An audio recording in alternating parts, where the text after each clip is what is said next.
formal treason charges and denied bail for Evan Gershkovich. A rejected appeal from opposition politician Ilya Yashin, who's serving an 8.5-year prison sentence for spreading supposed disinformation about Russian war atrocities in Ukraine. Reportedly new felony charges against jailed anti-corruption icon Alexey Navalny.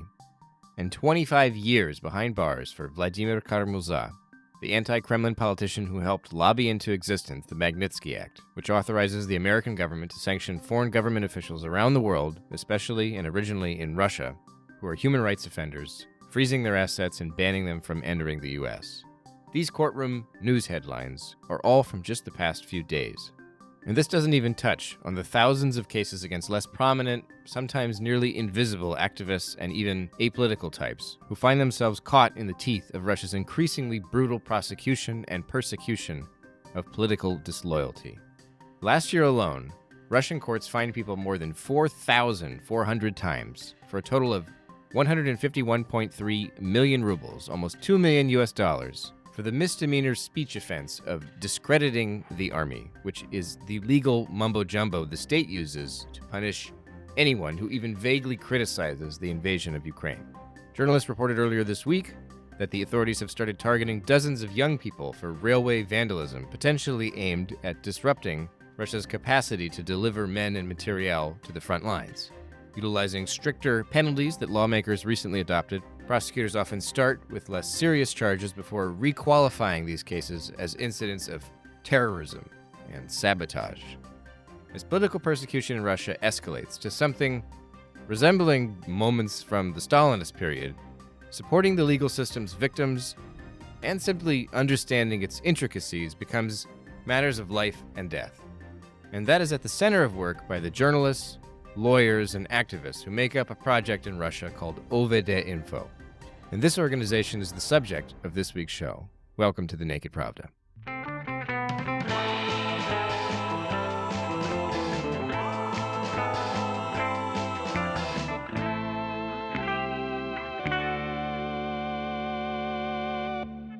Howdy, folks. Welcome back to the Naked Pravda. I'm your host, Kevin Rothrock, the managing editor of Meduza's English language edition. On this week's episode of the podcast, I spoke to Dan Storyev, a journalist, human rights activist, and the managing editor of OVD-Info's own English language edition, where he writes the Dissident Digest, a weekly newsletter summarizing and explaining major events in Russia's domestic political repressions. It's free to subscribe, and I encourage everybody to sign up. You can find the hyperlink to go do so in the description of this podcast episode. Now, before we get to Dan, let me hit you with a brief message from my colleague, Eilish.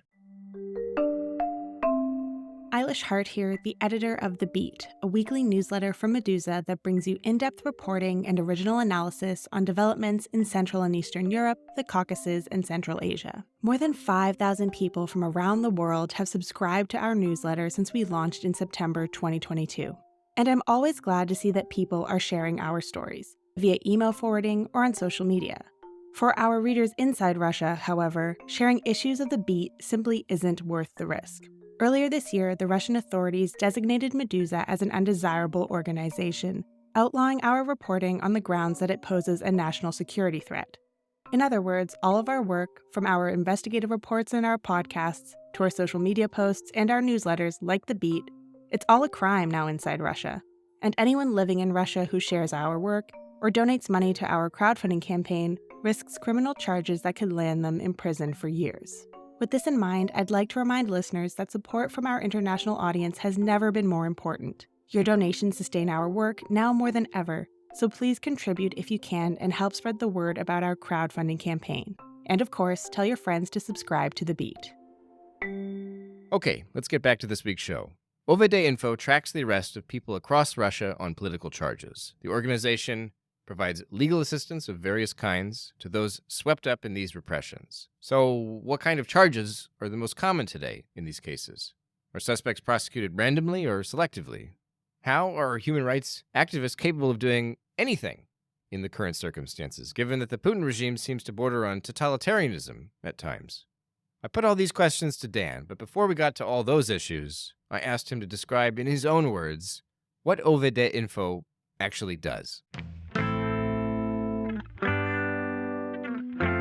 the English dimension of what we do is also really important, and I might be a bit biased because I am the English dimension. Essentially, I run the English dimension, and it really emerged after the full-scale invasion of Ukraine, and where we really try to do as much outreach into the West as possible, because it's really important for us to kind of shed the light on Kremlin's domestic brutality, but also highlight the fact that Russians aren't some kind of mindless orcs as some narratives tend to be these days. Russians are Right. people who are protesting against this unjust war, protesting against these unjust repressions within their own country and outside of their own country as well. Our English department, we make sure that our materials are translated so that people can read our materials out of Russia. We also launch on all kinds of projects. Our newsletter, the Dissident Digest, please subscribe, by the way. The Dissident Digest is a huge part of that. We try to bring as many news out of Russia straight to the Western audience, straight to English speaking audience. We're gonna have a lot of kind of exciting things in stock. We also participate in conferences and do podcasts and this kind of stuff. All of this with the goal of shaping the global response to Putin's repressions in Russia, because we believe that without this repressive iceberg, without these domestic repressions, without the hollowing out and near demolishing of Russian civil society, the war in Ukraine would not have been possible in the first place. For listeners who are not familiar with OVD-Info, what is it in your words? Like, how would you say you're in an elevator with I don't know, Joe Biden or some European official, and like you really want them to understand, what, or Beyonce, just like somebody important in the West, and you want to Uh, convey to them like what this project is, but you're in an elevator, so you've only got a little bit. What would you tell them? you want to give me an elevator pitch for OVD That's Info? right, for Yeah, OVD sure. Info. Yes. So OVD Info, or OI, as we call it for short, is an integral part of Russian civil society at this point. Before we came on the stage back in 2011, it used to be the case that if you get detained in Russia, if you get detained at a protest, you've got to face the repressive regime kind of on your own. That's where the info comes in. What we do is we make sure that you never face the machine without help, right? So we have a 24-hour call line. So if you get arrested, if you get detained, whatever, you can call us, you can inform us, and we're going to make sure that we're going to provide you some legal aid. We're going to send you an affiliate lawyer in most cases, not all cases, but most cases. And we're going to make sure that your case is exposed in the media. So our motto is information protects. And we are here really to kind of provide this really vital element in civil society, that if you get detained, if you get captured by the authorities, you're not going to be alone. We're going to be here to support you. And is that service or is that support available to literally anybody who's arrested, or do you have to qualify somehow? Do you have to be like a political prisoner, or can you be somebody who murdered 6 people? Like, what's the criteria? Well, yeah, if you murder 6 people, that's probably not the case. We mostly focus on you, you can scratch probably out of it. Definitely not the case. You murdered 6 people, bad, not cool. We don't Yeah, support that. Uh, right. if you're, we focus on freedom of assembly, freedom of speech. So if you are, out there, if you're protesting the war, if you are out there on the street and you're standing with a slogan saying something along the lines of "No to war," and then a bunch of blokes grab you, bring you to the detention center, you know, then we're there. We can assist you. We can help you in one way or the other. We are constantly overloaded. We have a huge staff. We have, and I'm going to give you an org chart or anything like that because we have to be secretive about some parts of our organization. But in general, we have 7,000 volunteers all over the world, and we have around 300 people, lawyers still working on the ground, like affiliate lawyers still working on the ground in Russia in order to protect people who are unjustly persecuted by the Kremlin's repressive machine. What kind of help is still possible in today's environment? Because I'm sure that, I mean, I would imagine that a lot of people, if they hear, oh, there's this human rights grassroots organization with all these volunteers inside Russia, outside of Russia, and they're working to provide legal representation and advice to people arrested for these like speech crimes and political offenses. A lot of people would say, how is it possible? Like Russia is a Stalinist country now, essentially. Like, what could these people possibly do? So, like, what are some of the forms of support that OVD-Info is capable of providing still?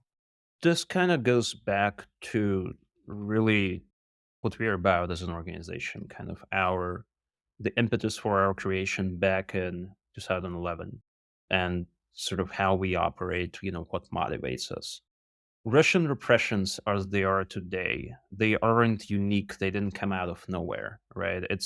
What's happening today is the tip of the long-standing repressive iceberg. It's the tip of repressions which started, decades ago when Putin just came into power. Yeah. And all this time, they've been doing their best. The authorities have been doing their best to destroy the Russian civil society. And what we do, what our goal is, what our role is really, is to provide coverage. And there is this Russian word that is normally translated as coverage, right? To освещать something. Whereas, the right way to translate it would be to kind of shed the light, literally to shed the light on something, to expose something, to put something in the spotlight. Hmm. And that's really important because repressions and the destruction of civil society normally happens in the dark. It happens when no one is watching. Washington Post, democracy dies in darkness, the famous motto. And this is kind of where we come in to help. We shine a spotlight into this darkness, into what's happening within the Russian prison system, within the Russian court system, that people aren't alone facing the system alone. Now, that doesn't mean that, a person is magically getting whisked out of the court system and, lands somewhere safely in Riga or something like that. That's not really what we do. What our help is that we are putting as much eyes, as much attention on a specific case as we can, as much spotlight on a case as we can. And that means that the authorities, they feel this pressure. So that's less likely that they're going to blatantly violate human rights, right? Because Russian authorities, it's not like, I don't know, it's not like North Korea quite yet, if you will, where, they can just kind of drag you and do whatever with you. Hmm. They can still feel the sort of societal pressure that's building up when, a lot of people are watching. And we know this because they get extremely nervous when a lot of people are watching. Whenever, there's a loud court proceeding or anything like that, loud court hearing, and a lot of people are there, a lot of journalists are there, authorities get really, really nervous. They don't like a lot of people watching. And just generally, imagine that you are, hopefully nothing like that's ever going to happen to you or to any of our listeners. If you're thrown into a detention facility somewhere in Moscow and you are just completely alone, there is nobody there to help you. We are there to facilitate help. We're going to help you find a lawyer. Our affiliate lawyer will come in. They make sure you get what you need. Maybe you need some kind of special food. Maybe you want your favorite book, or maybe you want to talk to your parents or your kids or whatever. That's what we're for. That we're gonna kind of provide for that. Hmm. And this is just a facet of what we do, right? But this is kind of the most important thing that we do on the ground. There is also the global aspect to our operations, and we work with organizations all over the world, including the UN, the European Union, what have you, where we lobby for human rights, where we ensure that the Kremlin is held accountable for its domestic repressions, where we help shape the global response to the Kremlin. And in terms of the cases that OVD-Info is involved in, I assume this probably applies to nowadays, especially the anti-war prosecutions and so on.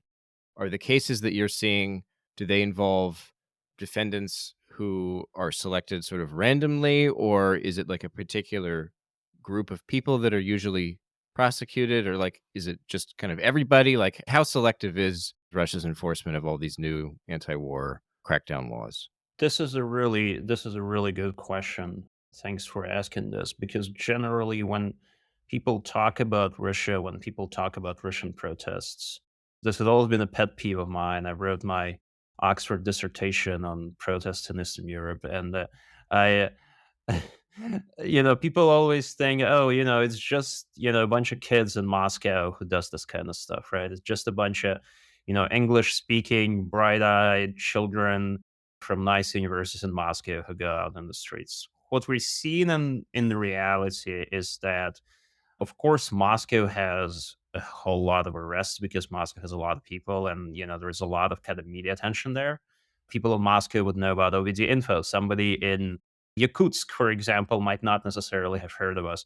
So there's that aspect here. But in general, we're seeing that an extremely diverse range of people is getting persecuted, because what's happening right now is that this campaign of pressure, this crackdown by the Kremlin's regime against its own population, it's kind of pushing every other Russian into becoming a dissident. You don't really have a private space, if you will, right? Because you can get reported for talking in a cafe. I was just editing an article which just came out about a lady in Moscow who just entered in an altercation in a cafe. As kind of like a mundane altercation when somebody was disparaging Ukrainians, and she was like, "Well, you probably shouldn't say that. That sounds horrible." And she was brought into the station, and she was fined and everything. And then there was a story of a factory mechanic who also ran into some trouble with the law because he was standing up against the war, and he ended up getting fired from his job. So there is, people from all walks of life, firemen, mechanics, designers, even cops themselves, right? They can sort of they enter in this confrontation with the regime because everyone is pressured into opposing this crackdown. And when you talk about this pressure and these prosecutions, are the statutes in question, are they typically this, discrediting the army or the armed forces, or now the volunteers and the participants? Is it this like misdemeanor offense of discrediting, or like what are the statutes, whether civil or criminal or whatever? Like what are the laws in question that are typically cited in these offenses that listeners should know about? So fakes and discrediting the Russian army, these are kind of the two big ones. Hmm. The Russian authorities, they did their best to essentially criminalize protest and criticizing the war. Right. So right now in Russia, and this is something that people don't might not necessarily understand in the West, where people say, "Oh, why don't Russians just tell Putin, please stop this war? Why don't they just vote? Why don't they just do this and that?" The problem is that the act of protest in itself is criminalized because you have to get approval from the government to conduct a protest. And Is then that still justified as the COVID restriction, or is that now part of the? I think that's I mean, they can twist it every which way. Yeah, In yeah. general, they can just say, "Oh, don't do it." Like COVID restriction was a big thing, but now we really, and this is something I spoke about it on the other podcast the other day, and we're really getting into this kind of the Stalinist era where it used to be the case that under Stalin, Soviet authorities would work under the motto of "Был бы человек, дело найдется." If there is a man, you can find an article to charge that man under, right? And this is kind of where we're going now. It doesn't really matter what they charge you with; they're just gonna charge you anyway. That is the unfortunate reality of these things. Do you kind of urge people to not get hung up on the like legalities or the supposed legalities of these cases? I know that a lot of the conversation around Evan Gershkovich is like, oh, well, don't talk too much about this, is in terms of like sort of advice to people either reporting on it or talking about it publicly. It's like, well, don't get hung up on the treason stuff. It's all fabricated anyway. You should focus on this, that, and the other thing. Like in terms of your advice to people who are reading about these various, political charges, do you think they should pay attention to like the specific legal statutes that are being cited in these cases, or is that sort of playing into the hands of the I regime? think it's still good to understand. No, I think it's still good to understand those things. I Uh-huh. mean, we're a little biased because, I mean, listen, we are, first and foremost, we are an organization which works within this kind of Yeah. legal field, right? I mean, this is how we started. We provide legal aid, they provide lawyers, and so on and so forth. Yeah, and I think if you are, if you're a Western journalist, it's good for you to have, or if you just want to learn more about Russia, it's good for you to have a kind of a general understanding, because these laws, they are real poorly written, right? Because they're written explicitly in such a way that you can apply them with the broadest possible stroke. But still, it doesn't mean that you shouldn't kind of pay attention and understand them, because they provide an important window into the thinking of the regime, right? Into the thinking of the authorities. And, of course, if you get charged under this article, you're getting this sentence. If you charge under that article, you're getting this fine. So in general, it's Right. good to understand, what means what. Well, let me ask you about a specific case with Vladimir Kara-Murza. He was just sentenced to 25 years in prison, and it's one of these particularly outrageous cases. It's a prominent individual, and it's an especially long prison sentence. What makes this case so extreme? Why so long? Like, what's the nature of the charges against him? Like, what do you make of this case? Right. So the Kara-Murza case, the 25 years in prison, they really threw the book at him. Yeah. And part of it, you could really see this as a revenge story, because the guy who sentenced Kara-Murza, the judge in the case, was sanctioned under the Magnitsky Act that Kara-Murza himself lobbied in the United States in relation to the death of Sergei Magnitsky. Why is it such a long why such a long sentence? In general, I think it is a signal. Hmm. It is a signal that things are getting worse and that nobody is safe. Russian authorities, they used to work under a specific set, you could call it that, and people, this is a contentious point that I'm going to make. But in general, if you were, for example, a Western journalist, as I used to be working in Russia, you could operate under, you felt like you were operating under a set of rules. Things were tough, but things were at the same time relatively predictable. The message that the Kremlin is sending now to journalists, to Westerners, and first and foremost to Russians, is that you are no longer safe. If you want to, go out against us, if you want to oppose the war in one way or the other, you are no longer safe. It doesn't matter if you're an American, as Gershkovich was. It doesn't matter if you're dual national with the UK, as Kara-Murza is. You're still gonna get screwed. We're still gonna get you. We're still gonna put you behind bars. And this is a really scary thought. And this is something that other journalists who worked in Russia have echoed. And I can, only agree with that. I mean, I have very recently worked in Ukraine, sort of, Izium and the Kharkiv area, and I felt myself relatively safer there than I would feel if I was working, in Moscow, because if you're doing the work in the war zone, if you're doing your work in the war zone, you can prepare for things and you kind of know what to expect. You got your flak jacket, you got your armor, you got your fixers and all. When you're working in Russia these days, it's sort of like, oh, it's unpredictable. You're gonna get you're gonna get snatched like Gershkovich was, and this is truly horrifying stuff. In terms of prison life, Kara-Murza has spent the last year or so in pretrial detention, and now he's going to be sent to some kind of prison colony or something. What are the conditions like here? Like, what when people hear that, what should they expect? Like, what should they picture? A lot of people probably, like, their only knowledge of Russian prisons is like some scene out of a movie with the Gulag, and like, like what's the modern day reality? I mean, that's the Gulag image is unfortunately somewhat accurate. I mean, obviously, it's not like it's not like you were in a barrack and there is a bunch of guys standing over you with hammer and sickle and everything like that. But in general, this total disregard to human dignity, it's very much there. It's very similar to the way the gulags operated. Hmm. Kara-Murza, he's been poisoned twice, according to Bellingcat, by the same people as that poisoned Navalny.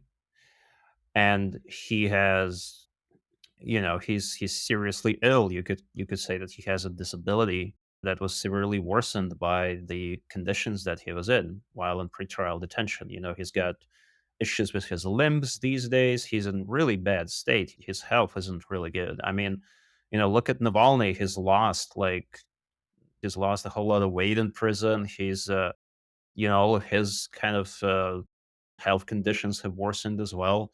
There was the case of Maria Ponomarenko, who's a journalist, and she was detained and put in prison for also this sort of basically just talking about the war and covering the war. And she attempted suicide because she's got mental health issues, and they put her in a cell that didn't have sunlight in, so she wasn't exposed to sunlight at all, which is considered torture in some places. So this is these are the kind of realities that you're faced with, and of course, this is again why our work OVD-Info and is so important, and journalists like yourselves are yourself is so important, because what we do is put these things into spotlight, and it really makes people who run these prisons nervous, because if you're kind of forgotten, if you're left alone in this darkness, then they can do all kinds of horrible things as you, and we all know what kind of horrible things happen in Russian prisons, everything from torture to rape to all sorts of denigrating things.